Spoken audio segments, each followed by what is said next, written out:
So this is a burger we all grew up in our childhood. It's the McDonald's classic. Ketchup, mustard, a little bit of minced onions and house-made pickles.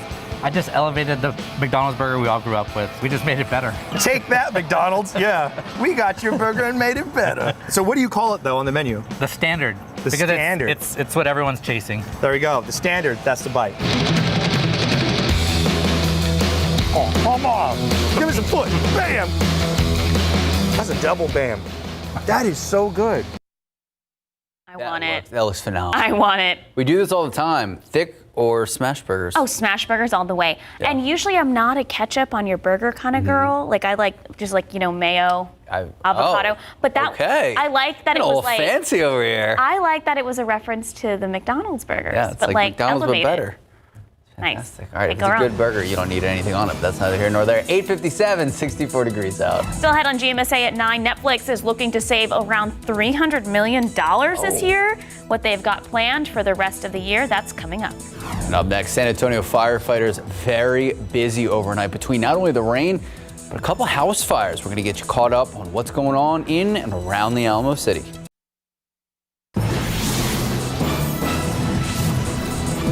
Taking a look outside with the roads, the rain is the story today throughout the weekend. Right now, not seeing a lot of actual rain happening on our cameras, but the roads are still wet. Haven't seen any incidents pop up right now this morning. I know earlier this morning we did have a couple. If anything does, we'll let you know about it. And of course, with the light show this morning, a lot of people hearing thunder. There's a lot of power outages. So take a look at your screen right now. We're looking at about 5,000 customers without power, and this has really been going up and down throughout the morning. I think the peak was early this morning around 4 a.m., 14,000 people affected, but it's gone up and down throughout the morning. Thank you so much for starting your morning with us. 9 o'clock this Saturday. It is May 13th, and like Sarah's been saying, May is when we get most of the rain. And oh my gosh, we got so much rain between midnight and about 2:30 this morning. I know a lot of you watching were probably woken up by the thunder, the lightning. Now, Sarah, that's really not going to be the case throughout the day, but we're still going to see some showers. Absolutely, especially around San Antonio. And I think this radar image shows the picture perfectly. Heavy rain still falling east of San Antonio. Right now around the Alamo City, we are in a bit of a break of the rain, but just to the west, we've seen some more redevelopment out near Sabinal, Uvalde, Concan, those areas. So we will still carry a chance for some scattered showers and storms. However, I do have to say it are these areas east of San Antonio that we really are starting to see some of that dangerous flash flooding. Flash flood warning still in effect for DeWitt County, Karnes County, Gonzales County until 11 o'clock. There's been even some reports of flash flooding along low water crossings, those kinds of things. This is where the heaviest of the rain is going to stay for the remainder of the day, but we are still seeing some moderate rain out near Floresville, moderate rain out near Seguin as well. And again, in San Antonio, a bit of a break from the rainfall at the moment, but throughout the day we could still see passing showers and even a few rumbles of thunder. One thing I want to bring your attention to is even though it is quiet around San Antonio right now, all of that water still has to drain into our rivers. So there is a flood warning for the San Antonio River, particularly from Elmendorf down to Floresville. It is expected to reach moderate flood stage by Tuesday. By tonight, overnight tonight. It has risen to 20 feet since 5 a.m. today, and it's expected to crest at 41 feet overnight. So it's going to rise by another 20 feet. It will eventually recede Monday evening, and that's when the warning will be over. And the impacts here are mainly for pasture land and roads right along that San Antonio River. And so if you live along that San Antonio River from Elmendorf down to Floresville and even south, just be aware that the river is going to rise by some 20 feet by midnight tonight. So keep that in mind. A lot of people do build away from that river in flood stage, but it's still something that we'll be keeping our eye on. Now, for the remainder of the day today, about 60% coverage in the showers and storms, especially east. Tomorrow for Mother's Day, there's a 40% chance for some scattered downpours. Less coverage tomorrow, even some peaks of sunshine, high of 80 degrees tomorrow. I'll be back to show you some of your pictures of your ring gauges and some of the light show last night too. Sarah. Thank you, Sarah. New this morning, San Antonio firefighters had their hands full with several fires overnight during the storm. The first fire started around 5:15 on Astor Street. That's near Fair Avenue and I-37 on the city's southeast side of town. Fire crews say the home was empty when they got to the scene and no one was living there. The fire was put out quickly and no one was hurt. And just a few hours earlier, San Antonio firefighters working on another house fire, this one east of downtown. Take a look. This just after 2:30 this morning. This is the 2300 block of East Houston Street. That's near South New Braunfels, east of downtown. The home empty when the fire broke out. The firefighters able to keep the place from going up in smoke. Right now, investigators still working to figure out how exactly this started. The good news, no injuries were reported. And finally, a busy night for fire crews continued on the northeast side. That's when smoke was spotted at a home. It happened just before 4:30 on the 1400 block of Picardy Drive. That's near the AT&T Center. The small fire was put out quickly and the owners were able to get out safely. There's no official cause for this fire. However, crews do say it might have been caused, get this, by a lightning strike that hit an AC unit. And now to the war in Ukraine. The reported signs of Kyiv are gearing up for its counteroffensive. ABC's Marcus Moore has the latest. This morning, Ukrainian forces advancing, pushing back Russian troops as Ukraine prepares for its expected major counteroffensive. When we begin to get reports of Ukrainian actions, we should not assume that that's the main effort, and we should not draw conclusions from that. Ukrainian forces saying they're making a number of successful counterattacks around Bakhmut, inflicting heavy casualties on Russian fighters, forcing some to run from their positions. This body camera footage showing Ukrainian troops rushing out of an armored vehicle on the battlefield near Bakhmut. A grenade purportedly thrown by Russian troops lands nearby. The Ukrainian soldiers run to safety. The dramatic footage also showing Ukrainian troops discovering a Russian foxhole and destroying it with a grenade. These videos circulating online amid reports of shelling in Russian-occupied Luhansk, and this video capturing smoke billowing from an industrial plant in the city. What caused the explosion not yet confirmed. Those blasts coming just a day after the UK said it supplied Ukraine with long-range Storm Shadow cruise missiles. Now Russia, which has spent months making Bakhmut its main offensive goal, not only failing to fully take the prized region, but reportedly suffering more setbacks in its war effort. You have a low-level initiative, good leadership, strong cohesion, very strong tactical discipline among the Ukrainian forces. And on the Russian side, complete opposite.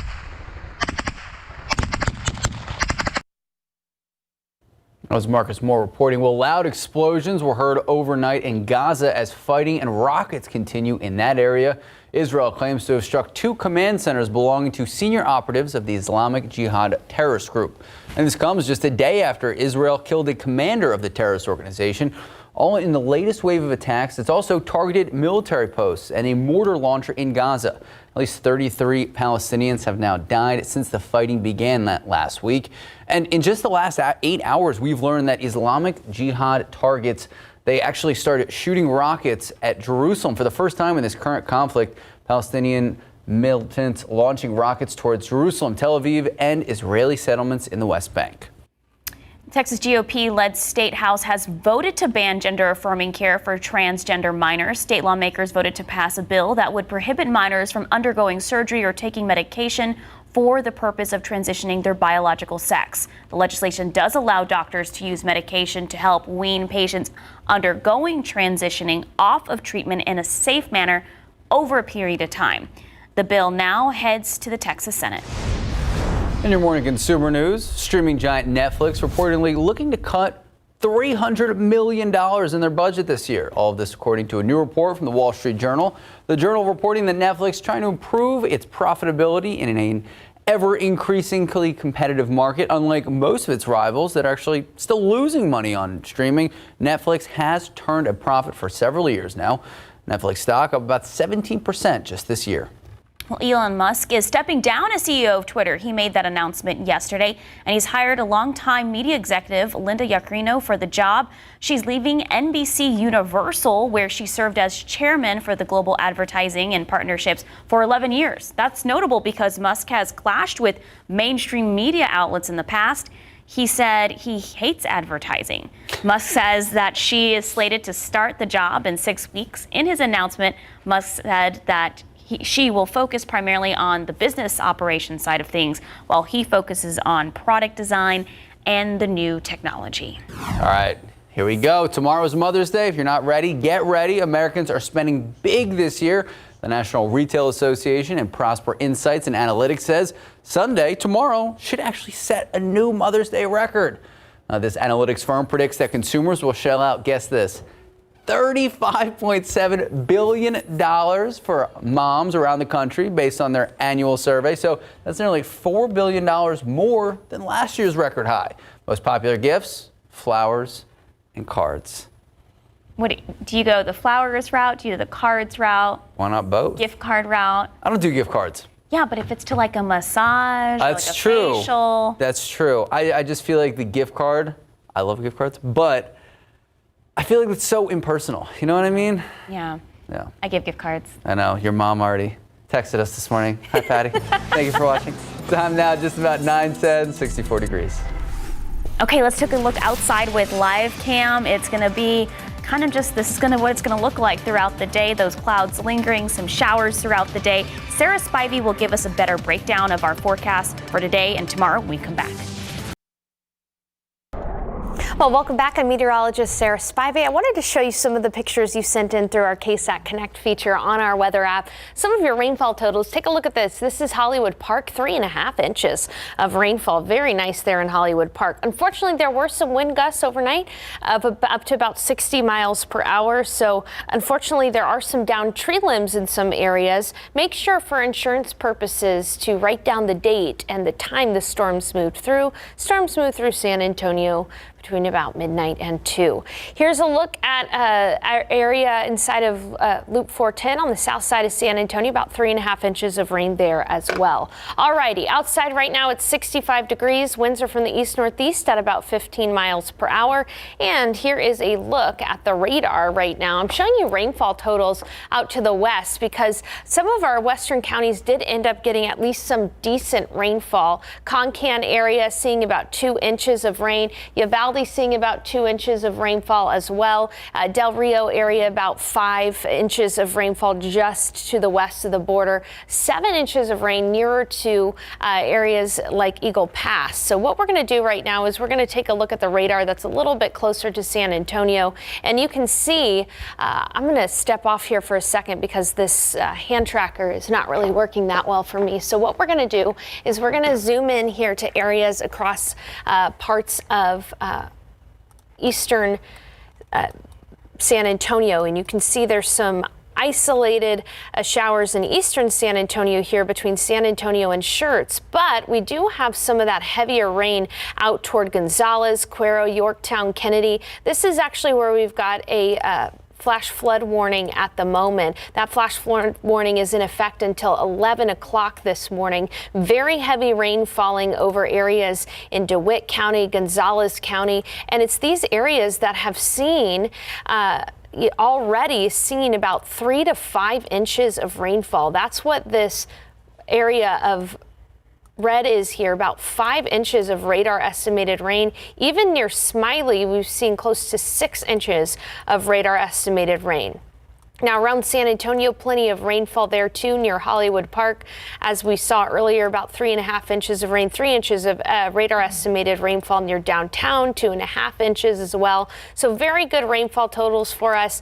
And I'm going to circle right here the Edwards Aquifer contributing zone and the recharge zone. Anywhere you see in this area a yellow color, that is 2 inches of radar estimated rain. I fully expect for the aquifer to really recharge here pretty well. As you can see, the heaviest of the rain has moved east to San Antonio, but just like we're seeing a few showers and storms out near Concan, Sabinal, Medina, we are going to continue to see that potential here in San Antonio as well. All right, you take a look at the futurecast. Heaviest rain staying east of San Antonio throughout the remainder of the day, but we're still going to carry about a 40% chance. And then as we head into the evening hours, the rain will turn off. However, by the start of the day tomorrow, we could see a few few isolated showers and storms. Mother's Day, we're going to carry about a 30 to 40% chance. So a lot less coverage on Mother's Day, but it is still going to be a day where we'll want to keep the radar handy in case you're out and about and happen upon a shower or a storm. Any showers or storms that develop could produce some pretty heavy rain, and again, those grounds are already saturated. In your KSAT 12-hour forecast, highest coverage of the showers and storms happening right now. We'll see that come down a little bit this afternoon. 78 for the high temperature, right around 4 or 5. So relatively cool day with the rain-cooled air out there and the cloud cover, and then only isolated showers and storms later on tonight. Looking at our rain chances, they go down to 40% as I mentioned tomorrow, but 70% on Monday. We're not done with the rain yet. I know there's a lot of people out west who may be disappointed in the rainfall totals. When we were talking about that rainfall total of 4 to 5 inches, that included through Monday. So we've still got some time to add to those rain gauges if you've been missing out on that rain. And then by Thursday and Friday, our tap turns off for a bit. Tomorrow, Mother's Day, here's a look at that forecast for you. 30 to 40% chance. We'll wake up at 65, noon 72, 80 for the high, east winds at 5 to 10. And then again, looking at that 7-day forecast, only scattered showers Tuesday and Wednesday, isolated Thursday and Friday. It's going to end up getting pretty warm pretty quickly without the rain. We'll be in the mid to upper 80s by the end of the week. Sarah and Max. Wow. Thank you, Sarah.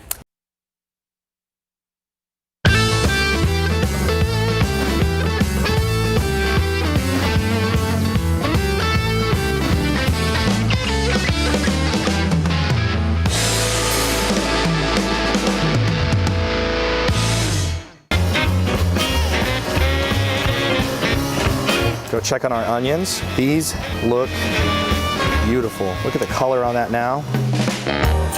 Time to pull these bad boys out, let them drip. Just gonna set them right here. Great color on them, and they smell incredible. As soon as any fried item you have comes out of the oil, wanna make sure you cover them in salt, right? That salt's gonna adhere to it, gives it a lot of great flavor. And then to finish it all off, beautiful parsley all over everything. Oh, looks so good. I'm, you know, a good sauce gets me. You know, if there's like mayo in there, Yeah. it's mayo-based sauce. So he was cooking that right in the Don't laugh backyard. at me, Tony. He was cooking that right in our backyard. And you know, if you know KSAT, when he's making stuff, people just surprisingly go say, hi. Hi, All David. of a sudden, people become very How's friendly. it go? Everyone's David's best friend when he's cooking in the backyard. I will say one time he was making a huge sirloin. Had some chimichurri in there, and I was like, oh, what are you up to? You then became the best friend. I'm the best friend, even though he gives me no food. Time now, 9:22, 64 degrees. Up next, a look at what's trending on KSAT.com, including, yes, a new pair of baby seals at SeaWorld. You don't want to miss it. Good morning and welcome back. Just in time to celebrate Mother's Day. SeaWorld San Antonio had a new member of the seal family, harbor seal Nessie, giving birth last Sunday morning to a currently unnamed male pup. It weighs in at approximately 20 pounds.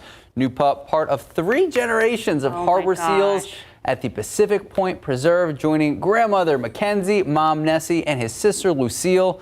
All this according to SeaWorld San Antonio. They're going to be going through a naming process the next couple weeks, so stay with us. Maybe viewers will be able to vote on a name. Oh my God, cutest thing all morning. Precious. I need more. I need more seal video. Okay, another one of those mystery World War II era objects has washed up on a Texas beach recently. So officials with Mustang Island State Park, that's near Corpus Christi, shared a video of a park ranger standing on a shore full of seaweed Wednesday, but it's what he shows off at the end of the video that has everyone talking. The object had barnacles, clams, and algae growing on the outside. According to a Facebook post from Padre Island National Seashore, it was a rubber bale. Officials say these rubber bales started washing up on the beaches in Texas and in Florida in 2020. Interesting. Yeah, head to KSAT.com and it explains it a lot more in detail. Let's read that one. All right, time now, 9:27, 64 degrees. Okay, like Max has been saying, don't forget, it's Mother's Day tomorrow. So scan this code that's on your screen right now, and it can help you upload all those photos with your mom. We can celebrate with you tomorrow. Both of us have gotten texts from our respective moms. Yeah, my mom's watching. Mine is too. My mom was like, hey, I'm here, I'm watching. It's like, oh, hey, She's Mom, like, all right. I'm watching too. On top of Mother's Day tomorrow, obviously, our mothers are the most important people in the world to us. But one of the biggest stories of the morning, the weather. Taking a live look out at the current outage numbers. This has gone up and down through the morning. At its peak, 14,000 CPS customers without power. We are down to 5,000. CPS saying on that little alert at the bottom of your screen, the weather alert, they say they are out and about doing what they can to get power restored. So really asking customers to be patient throughout the morning. You are not alone. If anything else pops up, we'll keep you posted. All right, weather, the big story this morning. Taking a live look here at radar. As you can tell, still a lot going on. We're going to check in with Sarah Spivey in just a few moments. You see those showers on the southeast side of town.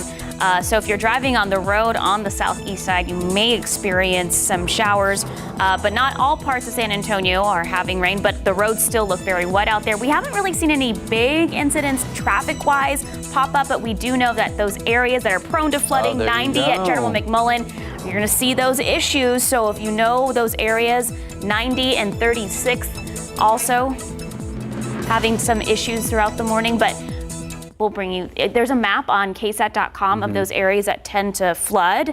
You can head to it and look at those areas. I think the biggest thing that we try to reiterate this morning is be smart, be safe.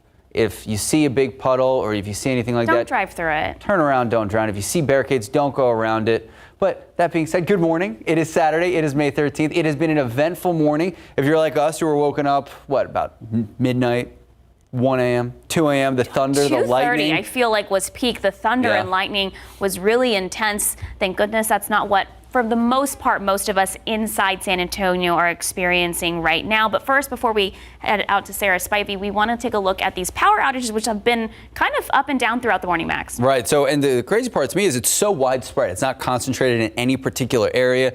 But yes, Sarah, as you said, up and down through the morning, really peaked out at around 14,000 customers affected around 4 a.m. this morning. We're now down to about 5,000, Sarah. And so are we done with the big weather this morning?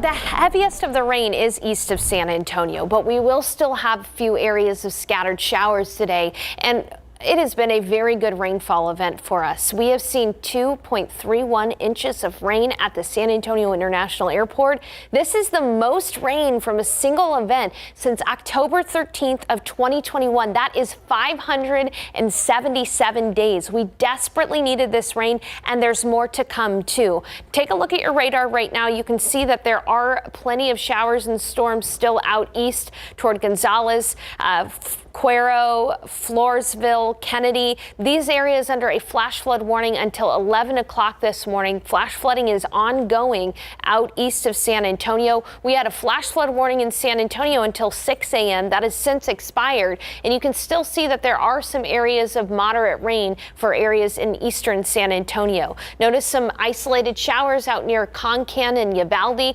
Later this afternoon, we are going to still continue to have a 30 to 40% chance for showers and storms, and all of this water is draining into the rivers. There is a river flood warning for the San Antonio River from Elmendorf down to Floresville. Moderate flood stage is likely overnight.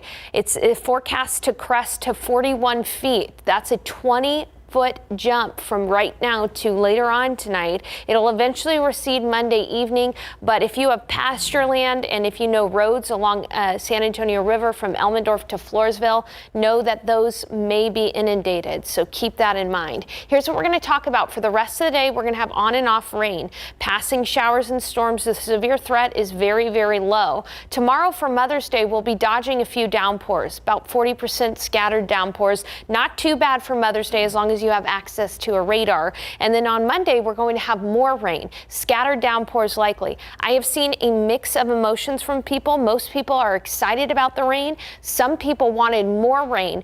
Don't worry, we have another opportunity for rain, especially on Monday. So just pack your patience. I know we've been in drought for quite some time, but this is a good sign that the weather pattern is changing. I'm going to show you some of your pictures and rainfall totals coming up in just a bit. Max and Sarah. Thank you, Sarah. Well, a former Bexar County jailer sentenced to 5 years probation for assaulting an inmate. Take a look. Eduardo Sanchez charged with aggravated assault causing serious bodily injury, and the event happened back in May of 2020. But just yesterday, he was sentenced for, quote, intentionally, knowingly, and recklessly causing harm to an inmate while on duty.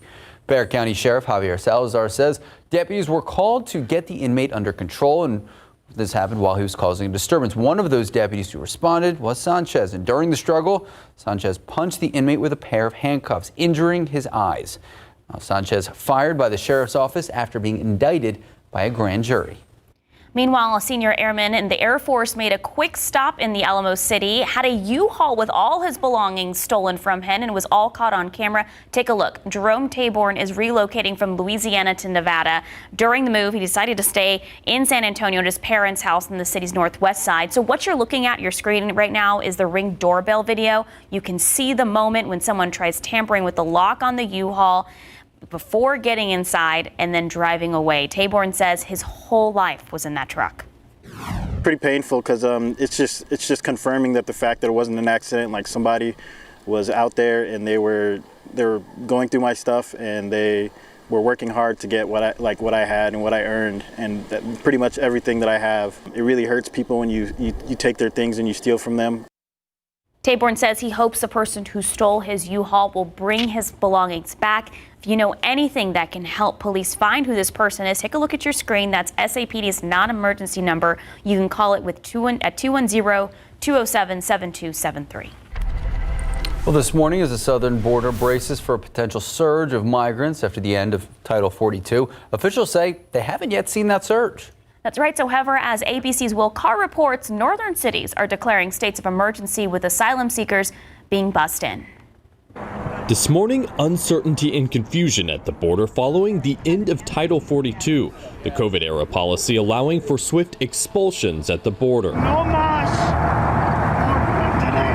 Hearing of a large group of migrants at the border ready to claim asylum, we crossed into Matamoros, where 1,500 people are living in tents. This is a massive campsite on this side of the river here in Mexico, and it is filled with people living in squalid conditions. Some tents assembled with nothing more than tarps and tree branches, and there are piles and piles of trash. Across the river, there's razor wire and the National Guard. Most migrants tell us they're waiting to book an asylum interview on the CBP One app, but continue to have problems with the technology. There is no internet going on this border town. Internet's very important, or you can't use the app. Those who have made it across describe a terrifying path. We met Betty from Ecuador outside of a bus station in Brownsville. Carrying a blue bag with all of her documents, she crossed just before Title 42 was lifted. It's hard to get a visa in Ecuador, she tells me. I had to save my family's life and come here this way. But Friday, DHS officials saying the surge so far has not been as drastic as many predicted. We did not see a substantial increase overnight or an influx at midnight. Still, an estimated record 10,000 migrants crossing per day this week, 1,800 coming into El Paso on Thursday alone. Confusing matters, a federal judge in Florida on the eve of Title 42's end, blocking part of the White House's immigration policies from taking effect, now barring federal agencies from releasing migrants before they've been given a notice to appear in court. The White House blaming the last-minute litigation as a Republican stunt. Instead of trying to deal with an issue or talking to the federal government how to deal with an issue, they actually sabotage what we're trying to do. But many Republican and Democratic leaders nationwide calling on the administration for more support. New York City and Chicago declaring states of emergency as cities nationwide struggle to deal with the influxes of migrants. That's ABC's Will Carr reporting. Now on KSAT.com, even before Title 42 was lifted, those seeking asylum have traveled here to catch buses or flights to join their families in the U.S. We spoke to several migrants at the San Antonio International Airport, as well as an immigration attorney who fear for them. You can read the latest on our homepage.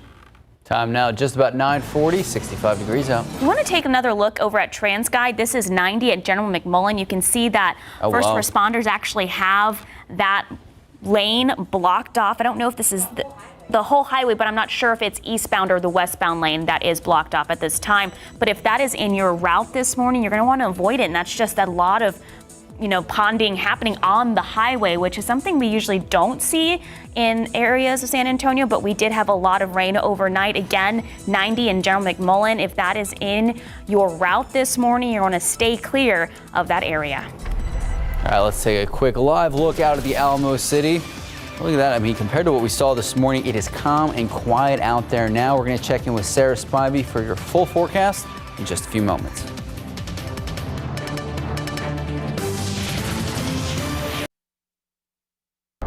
Alrighty, welcome back. I'm showing you the big picture here across Texas because it's not just San Antonio and South Central Texas that got a lot of rain, but a good portion of Texas finally seeing some good rain because of 2 low pressure systems, honestly bringing flood watches all from the valley up toward the Red River. Here's a look at where those lows are, one competing up in parts of the Panhandle, the other one moving through South Texas as we speak.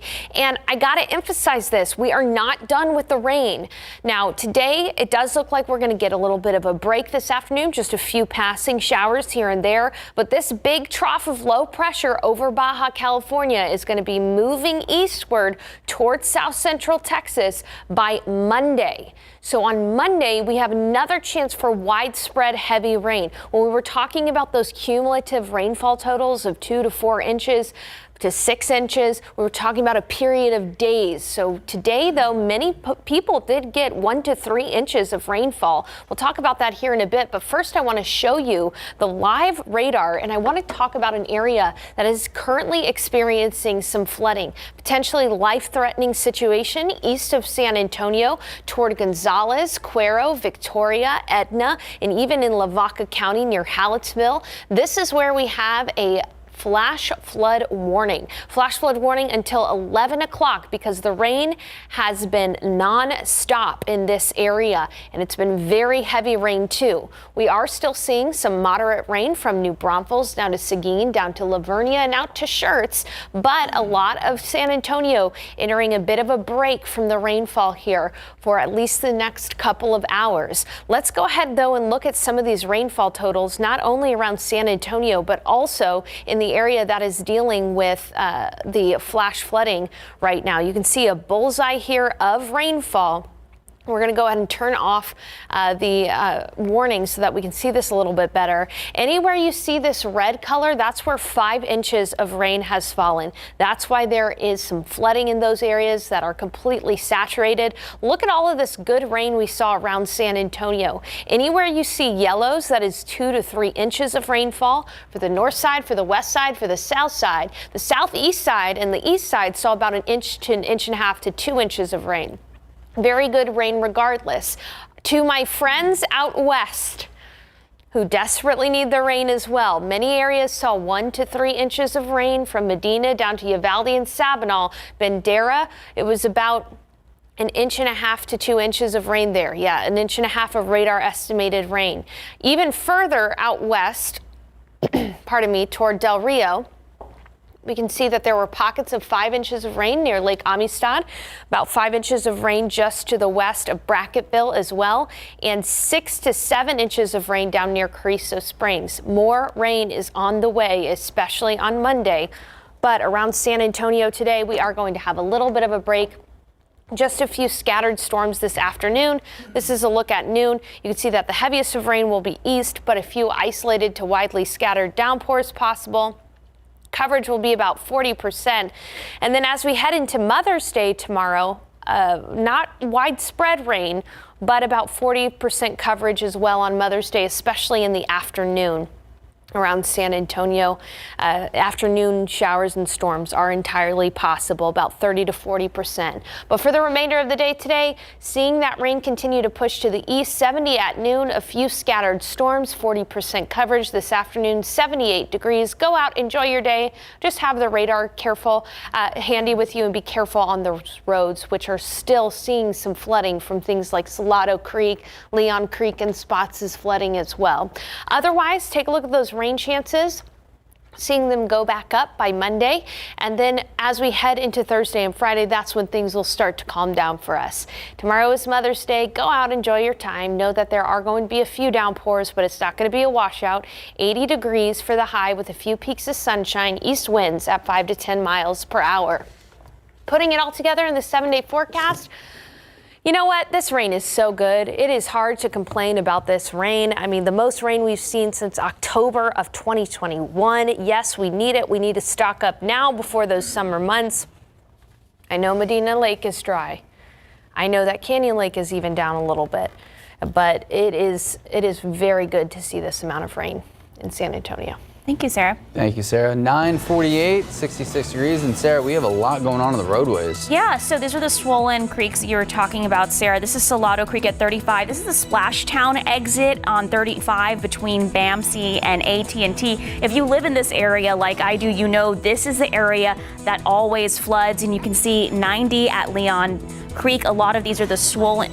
These are the underpasses and the creeks, those swollen creeks that tend to flood. 90 at General McMullen. That is the eastbound lanes completely blocked off by first responders. We're not sure. We believe that might be coming from Leon Creek as well. It looks like that's more so drainage in the area being blocked off. Because it is those roads. Yeah, Leon Creek is a little further west. But these are the creeks. These are the swollen creeks at Salado Creek again and 90 at Leon Creek. So these are the areas that are prone to flooding, even though it's no longer, for the most part, having those heavy downpours in San Antonio. We're still dealing with those areas that are prone to flooding.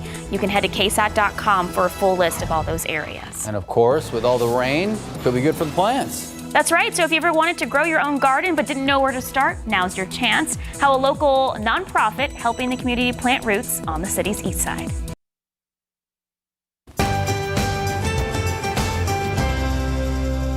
Good morning and welcome back. Keeping communities healthy through gardening and sustainability. It is what a nonprofit, Gardopia Gardens, aims to do. You can also learn how to grow your own garden, compost, even start your own chicken coop packs. And Gardopia's upcoming Food and Nature Education Conference is happening on May 20th. I went to the east side to check out the garden.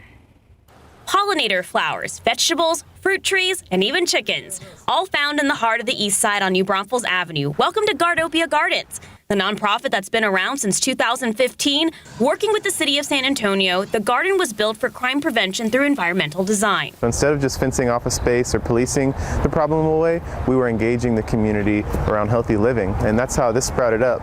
And soon after, we continued to work with schools, churches, community centers, restaurants, residences, really trying to grow food everywhere and anywhere. It's a safe place to learn about how to grow your own garden, hydroponic gardening, working in carpentry, or even how to use chickens in your garden. CEO Stephen Luck says during the pandemic, they started the Food and Nature Education Conference as a way to continue to connect with the community virtually and in person on the importance of growing your own food and sustainability. A lot of people are disconnected from their food, they're disconnected from agriculture, and so we like to talk about how food and nature coming together in urban agriculture is a great way to create a more sustainable, healthy population. At the conference, you can see many demonstrations throughout the day on how to effectively take advantage of your own green space, fight climate change, and the importance of building healthy communities. There's just so many ecosystem services that these small gardens and micro farms and urban farms can provide. And what we want to advocate is for this to be everywhere in every neighborhood, no matter your economic background. So come on out here to Gardopia Gardens on the city's east side on May 20th from 10 a.m. to 4 p.m. for their third annual Food and Nature Education Conference. For how to sign up and register, to head to KSAT.com. I'm Sarah Costa, KSAT 12 News. And Gardopia Gardens Food and Nature Education Conference is next Saturday, May 20th. They are one of our community partners. It starts at 10 a.m. and goes until 4 in the afternoon. It's at Gardopia Gardens. It's just on the east side off of New Braunfels.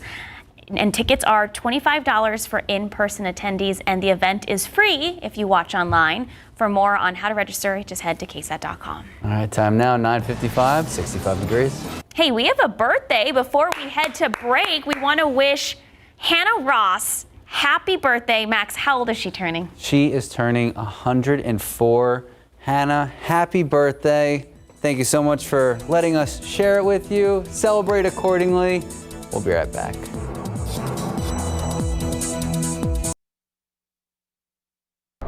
Well, this makes sense. With the rains, the molds have gone up. Molds are high today, grass, pine are low. Here's a look at the radar right now. Heaviest rain falling east of San Antonio, although we are seeing some moderate rainfall for New Braunfels, Canyon Lake, and Seguin. A flash flood warning remains in effect for Karnes, DeWitt, Gonzales and Lavaca counties until 11. We're also seeing some more redevelopment out to the west, although it is low redevelopment. We'll still carry about a 40 to 60% chance for the remainder of the day, so less coverage this afternoon. Go out and enjoy your day. Just be careful of those roads. Keep the radar handy. 78 for the high. Will fall into the 70s after sunset tonight. All right, looking ahead, less coverage tomorrow. There's only going to be about 40% scattered showers and storms, but additional rain is expected Monday, 70% coverage. So if you are wanting more rain, you didn't get as much as you wanted, Monday, you have another opportunity there. Then by Tuesday and Wednesday, less rain coverage, and Thursday and Friday, you'll be lucky if you see any rain. Highs return to the mid-80s. Thank you, Sarah. And hey, even if it might not be pouring in your neighborhoods, remember those areas that tend to flood. Stay away from them. Blotto Creek and Leon Creek. KSAT starts right now.